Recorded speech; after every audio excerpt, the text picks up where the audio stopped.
Halo semuanya, kita ketemu lagi setelah lumayan lama ya aku nggak bikin video baru.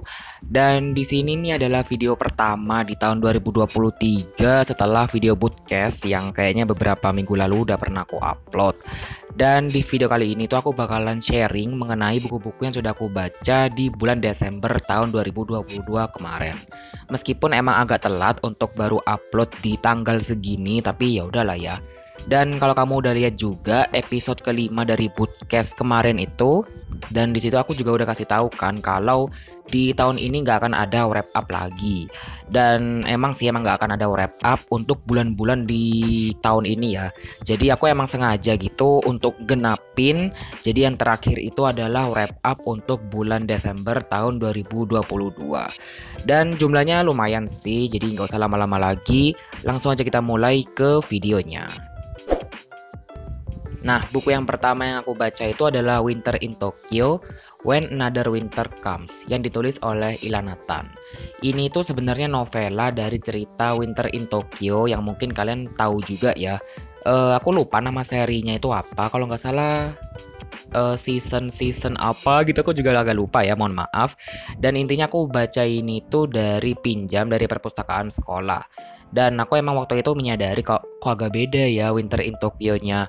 Dan ternyata setelah aku baca itu emang ini adalah novela, tapi ini tuh lebih especially lagi mengarah ke produksi filmnya.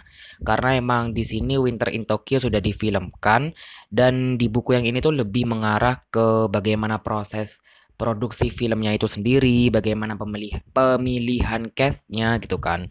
Dan membaca buku ini aku jadi lebih banyak paham bagaimana film itu diproduksi dan bagaimana apa ya istilahnya itu dunia di balik kita tuh bisa melihat film tuh seperti apa yang ternyata cukup rumit juga. Dan aku sebenarnya cukup suka dan mengawali akhir tahun. Dan aku lumayan suka juga dengan buku yang ini, jadi makanya aku mau kasih ratingnya tuh 4 dari 5 bintang. Dan dari buku ini aku jadi pingin untuk baca Winter in Tokyo. Jadi semoga aja ada waktu untuk baca. Buku yang kedua yang aku baca ini tuh adalah Ulul Azmi, Kisah 5 Nabi Pilihan yang ditulis oleh Yuyun. Ini sebenarnya lebih ke graphic novel dan ini tebel banget. Aku ingat sekitar 430 sekian halaman gitu, jadi bener-bener tebel. Dan ini aku lagi-lagi juga pinjam dari perpustakaan sekolah. Dan ini aku suka sih sebenarnya karena covernya bagus dan spines-nya tuh cantik banget juga. Dan karena dia tebel gitu ya, jadi kalau kita majang ini di rak buku, spines-nya tuh paling kelihatan kayak mewah gitu lah ya. Dan balik lagi, ini tuh memang ceritanya tentang Ulul Azmi, aka 5 nabi yang dapat gelar Ulul Azmi itu. Dan mungkin di sini akan mengingatkan kita kembali mengenai beberapa cerita-cerita dari nabi-nabi tersebut gitu kan.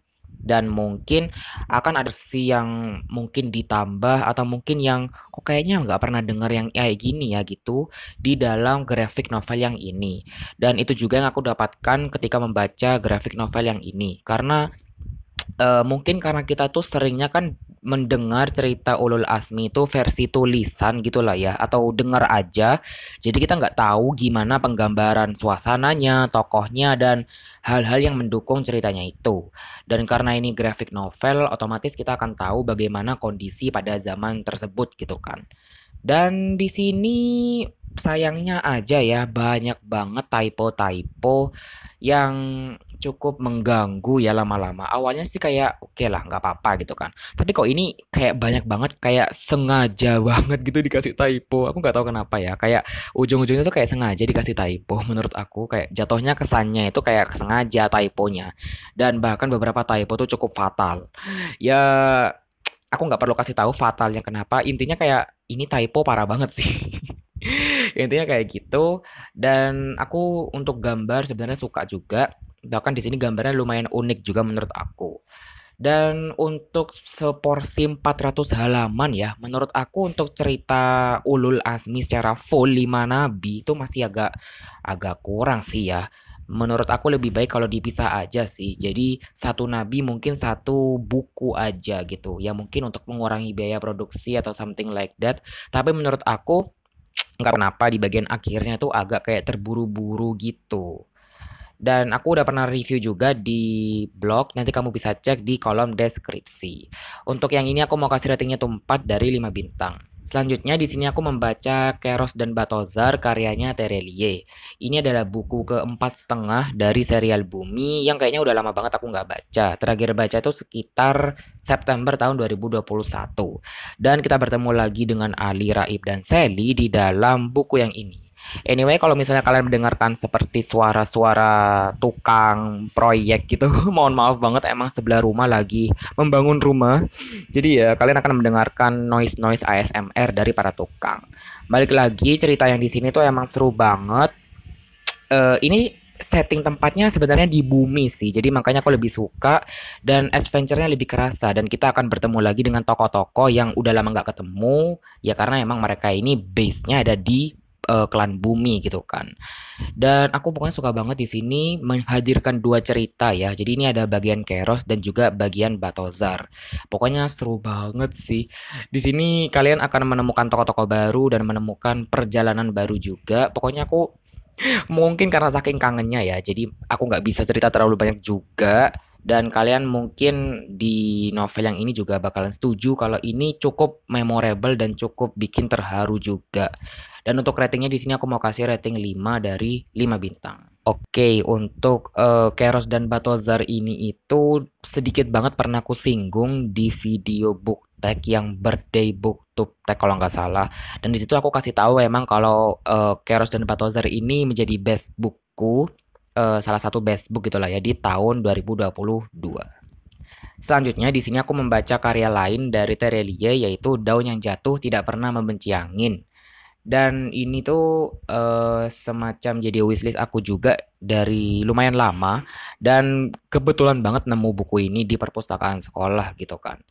Dan ini bisa dibilang apa ya, di luar ekspektasi tapi somehow ini nggak sesuai ekspektasi juga. Novel ini juga beberapa tahun ke belakang cukup hype karena rumor yang nggak ngenakin terkait isi buku ini. Bahkan mungkin buat kamu yang updated di Twitter tahu ya kenapa novel ini cukup ramai. Ya sebenarnya alurnya oke, terus narasinya juga oke banget ya selayaknya novel-novel lain dari Terelie. Yang tapi aku bisa bilang sih emang novel ini cukup menguras dan mengaduk emosi dari sekian novel Terelia yang sudah pernah aku baca.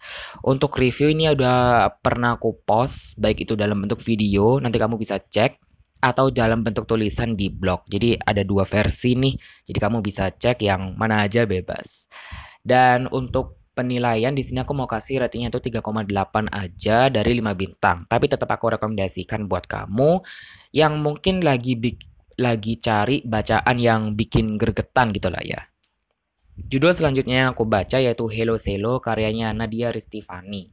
Ini adalah novel adaptasi dari AU yang pertama kali aku baca dan emang aku belum pernah baca AU sama sekali sih, baik itu dalam bentuk novel atau dalam bentuk aslinya alias di Twitter karena AU ini emang basicnya dari Twitter gitu nggak sih? Atau ada lain? Ada yang lain gitu? Aku nggak tahu juga. Ya, ini sama halnya seperti novel-novel romance pada umumnya, di mana laki-laki dan perempuan dari latar belakang yang berbeda akan menemukan kecocokan satu sama lain. Tapi jujur, aku emang suka sama novel ini tuh karena nggak merasa terburu-buru dan nggak ada satu pihak yang ngerasa agresif gitu lah ya untuk mendapatkan salah satu yang lain. Meskipun kalau dipikir-pikir emang ceritanya cukup too good to be true. Ya, tapi menurut oke sih ya dibandingkan dengan novel-novel Wattpad, sorry to say. Dan untuk ulasannya aku juga udah pernah mereview dalam bentuk reading vlog. Di situ aku menjabarkan impresiku juga dan kalau kamu pengen ngecek secara tulisan juga ada di blog. Dan ini aku untuk penilaian juga sama kasih 3,8 bintang dari 5 bintang, tapi aku tetap rekomendasikan karena ini cukup ringan untuk dibacanya. Selanjutnya yang aku baca yaitu adalah novel klasik yang berjudul Greyfriars Bobby karyanya Eleanor Atkinson. Ini aku waktu itu pernah nggak sengaja nemu di Gramedia waktu sekitar bulan Mei 2022 gitu ketika mudik. Tapi nggak dibeli gitu kan karena aku membaca blurbnya tuh kok menarik gitu dan akhirnya aku punya kesempatan untuk membeli novel ini lagi ya intinya pokoknya aku punya kesempatan untuk beli dan aku baca di akhir tahun dan kayaknya pas banget ya momennya untuk dibaca di akhir tahun. Bisa aku bilang ini novel klasik yang membekas sampai sekarang, bahkan ketika aku rekaman video ini di bulan Januari pun ini masih terngiang-ngiang ya ceritanya menurut aku. Ini bercerita tentang penggembala kecil yang penggembala tua, sorry, penggembala tua yang akrabnya sih disebutnya sebagai Altjok karena dia emang kayak dia ngeklaimnya nggak punya nama gitu kan. Jadi dia sering dipanggil Altjok dan dia ini tuh intinya ya bekerja sebagai penggembala dan suatu saat ada anjing Sky Terrier putih yang mendekati dia dan ujung-ujungnya si anjing ini ngikutin dia kemana-mana gitu kan. Ya awalnya Aljok merasa risih gitu kalau ini bukan anjingnya tapi lama-lama dia memperbolehkan anjingnya ini melakukan apapun yang dia suka gitu. Karena cuma anjing ini yang ujung-ujungnya jadi temennya si Aljok. Ya intinya kisah sepasang apa ya pria dan anjing kecil biasa gitu aja mungkin lah ya kalau kalian ngedengarnya. Tapi ini jujur aku suka karena di sini apa ya nuansanya hangat gitu. Meskipun di sini setting tempatnya tuh kayaknya suram banget. Ini setting tempatnya itu di Edinburgh. Edinburgh itu di UK kalau nggak salah ya. Jadi intinya dengan latar UK yang which is sebenarnya aku cukup suka ya. Buku-buku yang latar tempatnya itu di UK. Aku nggak tahu kenapa kayak vibe-nya beda aja gitu. Kayak vibe-vibe kerajaan yang kerajaan bangsawan gitu kan. Terlebih di sini menggunakan setting waktu di sekitar akhir abad 18 menuju awal abad 19. Itu menurut aku juga lumayan bagus dan di sini juga banyak sekali hal-hal yang mengharukan bahkan si Bobby ini itu tetap apa ya menemani Aljok sampai akhir hayatnya dan itu menurut aku cukup apa ya istilahnya tuh terharu gitu lah ya.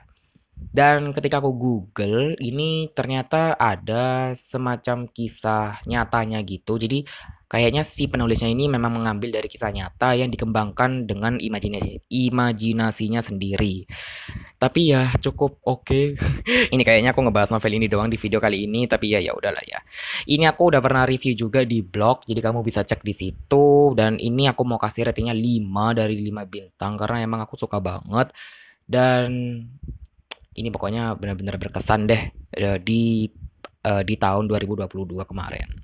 Nah, ini adalah judul yang terakhir yang aku baca yaitu My Name is A dan ini adalah volume pertamanya yang ditulis oleh Chikara Kimizuka dan untuk ilustrasinya itu digarap oleh Yen Hyoka. Ini cukup kontradiktif dengan judul sebelumnya karena ini tuh genrenya thriller, kayak thriller action, ada horornya sedikit mungkin lah ya. Dan ini aku sebenarnya sering banget ngelihat volume 2 dan 3-nya itu di toko buku awalnya. Dan aku masih maju mundur gitu waktu itu untuk beli karena nggak pernah menemukan yang volume pertamanya. Dan baru kemarin banget ketika akhir tahun itu aku ke Togamas dan menemukan ini yang volume 1 gitu kan. Jadi langsung aku beli mumpung ada dan itu aku ingat banget stoknya cuma satu. Jadi langsung aja aku beli dan aku baca. Ini ceritanya cukup mind blowing dan di beberapa bagian ini cukup disgusting juga sih ya.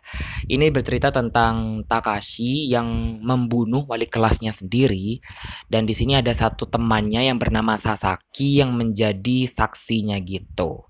Tapi Takashi ini memilih bungkam gitu dan tidak mau memberitahu kenapa alasannya membunuh yang akhirnya membuat dia ini tuh dicap sebagai ya pembunuh oleh banyak orang bahkan beritanya tuh benar-benar kayak nasional gitu. Ya kehidupan Takashi dari situ ya berubah lah ya kayak berubah 180 derajat dan kita di sepanjang cerita juga akan cari tahu gitu apa sebenarnya yang terjadi di dalam kehidupan Takashi. Alurnya maju mundur jadi cukup dramatis juga untuk ngikutinnya dan aku berencana untuk baca volume 2-nya meskipun nggak tahu kapan. Meskipun menurut aku intensitasnya itu agak menurun ya di bagian ending tapi kayak nanggung jadi kayak percuma gitu intensitasnya itu kayak udah selesai gitu loh paham gak sih dan aku nggak tahu di volume 2 ini bakalan membahas apa tapi ya doain aja semoga ada waktu untuk baca volume yang keduanya lagi-lagi untuk reviewnya aku sudah pernah membuatnya bukan di video, di blog. Jadi kamu bisa cek di situ. Dan untuk rating di sini aku mau kasih 4,7 dari 5 bintang. Ya tipis-tipis dikit karena ada beberapa hal yang bikin aku nggak bisa kasih rating 5 sempurna. Oke, itu tadi adalah beberapa buku yang sudah aku baca di sepanjang bulan Desember 2022. Totalnya kurang lebih ada 7 buku dan lumayan bagus-bagus juga. Genrenya variatif dan aku lumayan suka nih karena nemu beberapa novel yang ratingnya itu aku kasih 5 dari 5 bintang. Kalau kamu sendiri sudah baca berapa buku di Desember kemarin, bisa kasih tahu di kolom komentar di bawah. Dan aku akhiri dulu videonya sampai sini dan kita akan ketemu lagi di video yang selanjutnya. Bye.